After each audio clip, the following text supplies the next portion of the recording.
Assalamualaikum warahmatullahi wabarakatuh. Izin memperkenalkan diri, nama Bagus Prastianegara, kelas Ikhwan Prodi PAI. Ingin mengulas kembali tentang yang sudah dijelaskan pada pekan-pekan sebelumnya. Yang pertama, ada pandangan pendidikan Islam tentang manusia dan masyarakat. Manusia sebagai makhluk sosial tidak lepas dari kehidupan bermasyarakat, karena sebagai bentuk dari kumpulan manusia dengan berbagai kegiatan yang saling berbaur-membaur satu sama lain. Bagaimana hubungan masyarakat dengan pendidikan? Masyarakat merupakan suatu faktor yang mempengaruhi pendidikan. Di samping itu, masyarakat juga tempat kembalinya output pendidikan. Hubungan antara pendidikan dan masyarakat bahwa kerja-kerja pendidikan lebih bersifat sosial dan merubah serta memajukan masyarakat merupakan tujuan yang paling menonjol bagi pendidikan Islam. Di samping itu, pendidikan Islam tempat mencetak generasi muda yang pada akhirnya generasi muda itu menjadi berkualitas dan dapat berperan aktif dalam bermasyarakat. Menurut Selo Sumarjan, masyarakat adalah orang-orang yang hidup bersama dan menghasilkan kebudayaan. Yang kedua, konsep pendidikan Islam dan ilmu pengetahuan.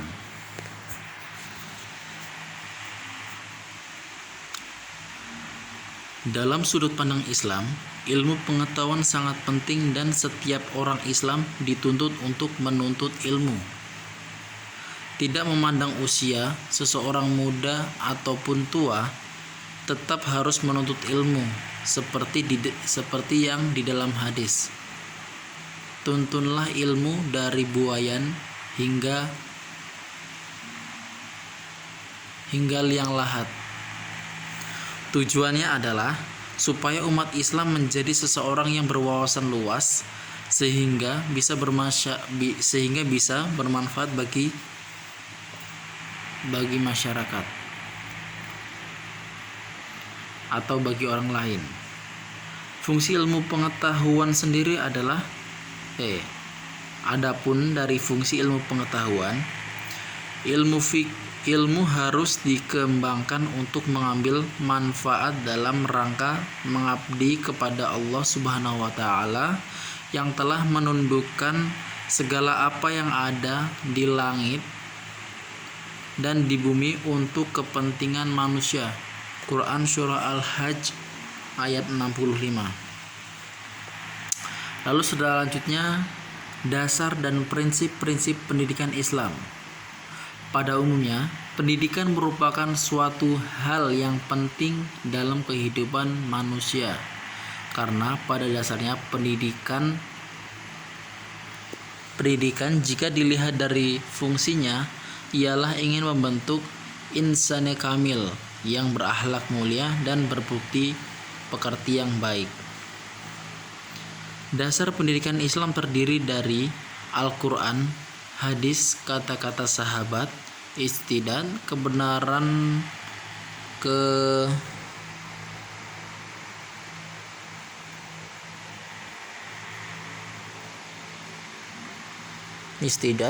serta hasil pemikiran para intelektual muslim.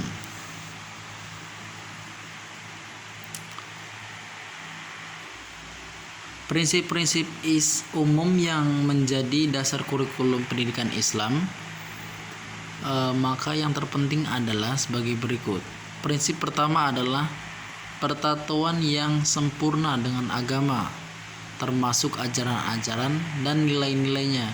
Maka setiap yang berkaitan dengan kurikulum termasuk falsafah, tujuan-tujuan, kandungan-kandungan, metode mengajar, cara-cara perlakuan, dan hubungan-hubungan yang berlaku dalam lembaga-lembaga pendidikan harus berdasarkan agama dan akhlak Islam.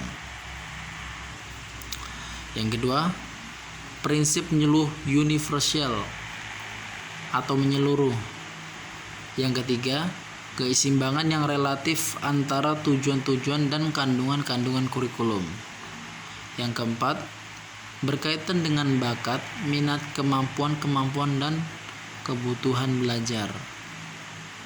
Dan yang keenam, pertatuan dalam antara mata pelajaran, pengalaman, dan aktiviti yang terkandung dalam kurikulum.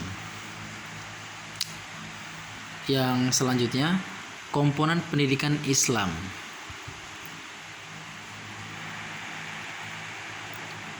Hakikat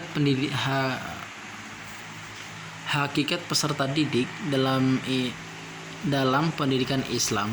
Peserta didik adalah individu yang sedang berkembang baik secara fisik, psikologi, dan religius dalam mengarungi kehidupan di dunia dan di akhirat kelak. Dan dimensi-dimensi peserta didik yang akan dikembangkan melalui dimensi fisik, jasmani, dimensi akal, dimensi kebugaran, keberagamaan, dan dimensi akhlak. Dimensi jasmani atau fisik memiliki dua tujuan sekaligus, yaitu membina tubuh sehingga mencapai pertumbuhan yang sempurna. Kedua, dan mengembangkan energi potensial yang dimiliki manusia berlandaskan hukum fisik sesuai dengan perkembangan fisik manusia. Yang kedua, dimensi akal. Dalam dunia pendidikan, fungsi intelektual atau kemampuan akal peserta didik dikenal dengan istilah kognitif. Salah satu peranan psikologis yang berpusat di otak meliputi setiap perilaku mental yang berhubungan dengan pemahaman, pertimbangan, pengolahan informasi, pemecahan masalah, dan kesenjangan. Lalu dimensi keberagaman. Dalam pandangan Islam, sejak lahir manusia telah mempunyai jiwa agama, yaitu jiwa yang mengakui adanya zat yang maha pencipta, yaitu Allah Subhanahu wa Ta'ala. Yang keempat, dimensi akhlak. Tujuan dimensi akhlak dalam Islam adalah untuk membentuk manusia yang bermoral baik, memiliki kemampuan yang keras, sopan dalam berbicara dan perbuatan, mulia dalam tingkah laku, perangai, bersifat bijaksana, beradab, ikhlas, jujur, dan suci. Lalu dimensi rohani. Dimensi kejiwaan merupakan suatu dimensi yang sangat penting dan memiliki pengaruh dalam mengendalikan keadaan manusia agar hidup sehat, tentram, dan bahagia tentunya. Lalu selanjutnya adalah dimensi sosial. Seorang manusia adalah makhluk individual, secara bersamaan adalah makhluk sosial. Dan yang selanjutnya, pelajarannya selanjutnya, hakikat dan sistem pendidikan Islam. Pengertian pendidikan agama. Istilah pendidikan agama terdiri dari dua kata, yaitu pendidikan dan agama. Pendidikan adalah suatu usaha manusia untuk membawa si anak ke tingkat yang lebih dewasa, dalam arti sadar dalam memikul tanggung jawab segala perbuatan secara moral. Dalam psikologi, pendidikan disebutkan bahwa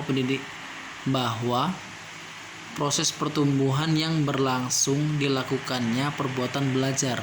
Jadi, pendidikan adalah sebuah anak didik baik dari segi fisik maupun mental ke arah kedewasaan setelah melalui proses belajar mengajar. Lalu pengertian ilmu pendidikan Islam terbagi menjadi dua, yaitu etimologi dan terminologi. Etimologi menurut keputusan Konferensi Islam Sedunia di Makkah tahun 1977 mengatakan bahwa ketiga istilah tarbiyah, ta'dib, dan ta'lim boleh dan bisa digunakan untuk menyebut menyebut pendidikan Islam. Namun secara etimologi, ketiga kata-kata itu memiliki arti yang berbeda, yaitu tarbiyah, ta'dif, takdif, ta'dib, dan ta'lim. Sedangkan terminologi menurut Syekh Muhammad An-Naqaib Al-Atas dalam bukunya Konsep Pendidikan dalam Islam menyebutkan bahwa pendidikan Islam adalah usaha yang dilakukan pendidik terhadap anak didik untuk pengenalan dan pengakuan tempat yang benar dan segala sesuatu di dalam tatanan penciptaan sehingga membimbing ke arah pengenalan dan pengakuan akan tempat Tuhan.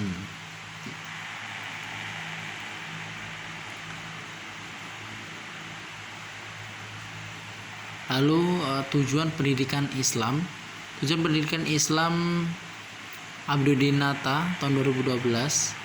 Pendidikan harus ditunjukkan untuk menciptakan keseimbangan pertumbuhan kepribadian manusia secara menyeluruh dengan cara melatih jiwa, akal pikiran, perasaan fisik manusia, dan dengan demikian pendidikan harus mengupayakan tumbuhnya seluruh potensi manusia, baik yang bersifat spiritual, intelektual, daya khayal, fisik, ilmu, dan ilmu pengetahuan.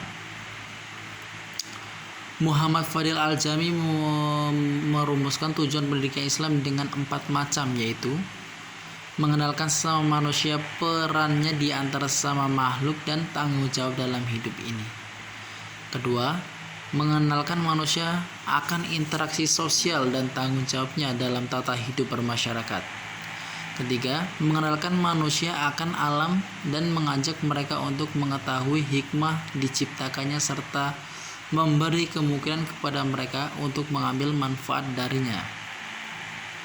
Yang keempat, mengenakan manusia akan pencipta alam atau Allah Subhanahu wa taala dan menyuruhnya beribadah kepadanya.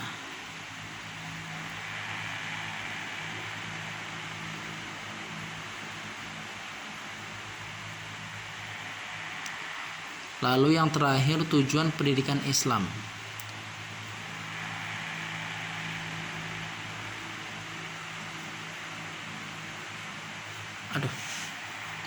Ada 3 komponen dasar manusia yang dibawa sejak lahir. Komponen-komponen tersebut adalah tubuh atau jasad, ruh, dan akal. Satu di antaranya itu tubuh, berkembang sesuai dengan nutrisi makanan yang cukup, ia tumbuh dan berkembang layaknya tumbuh-tumbuhan dan makhluk lainnya. Macam-macam tujuan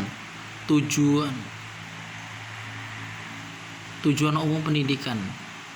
Yang pertama adalah membentuk akhlak yang mulia, sebagaimana yang diajarkan di sekolah dasar. Kita diajarkan bagaimana cara memiliki akhlak yang mulia. Lalu yang kedua, mempersiapkan peserta didik untuk kehidupan dunia dan akhirat. Dulu sewaktu kita di SD sudah diajarkan bahwa setelah hidup di dunia kita akan menjalani kehidupan yang selanjutnya, yaitu di akhirat. Jadi kita harus mempersiapkan diri untuk bekal di akhirat kelak. Dan memperkenalkan kepada peserta didik tentang akidah Islam, dasar-dasar agama, tata cara beribadat dengan benar yang bersumber dari syariah Islam. Menumbuhkan minat peserta didik untuk menambah ilmu pengetahuan tentang adab, pengetahuan keagamaan, dan hukum-hukum Islam, serta menanamkan rasa cinta dan penghargaan kepada Al-Quran.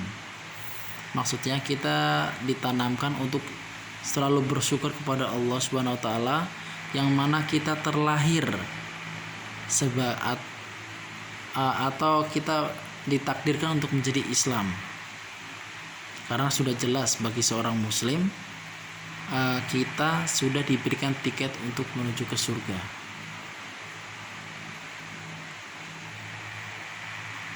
Lalu tujuan khusus pendidikan menumbuhkan rasa bangga terhadap sejarah dan kebudayaan Islam, seperti halnya cerita-cerita perjalanan Rasulullah SAW dan para sahabat di masa lampau. menumbuhkan rasa rela, optimis, percaya diri, dan bertanggung jawab. Di sekolah jika kita berbohong, lalu kita diberikan hukuman dan kita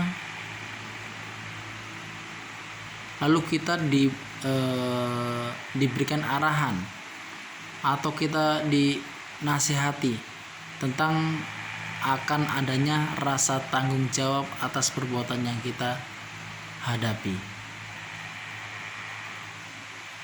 Menanamkan keimanan kepada Allah, Sang Pencipta alam, malaikat, rasul, dan kitab-kitabnya.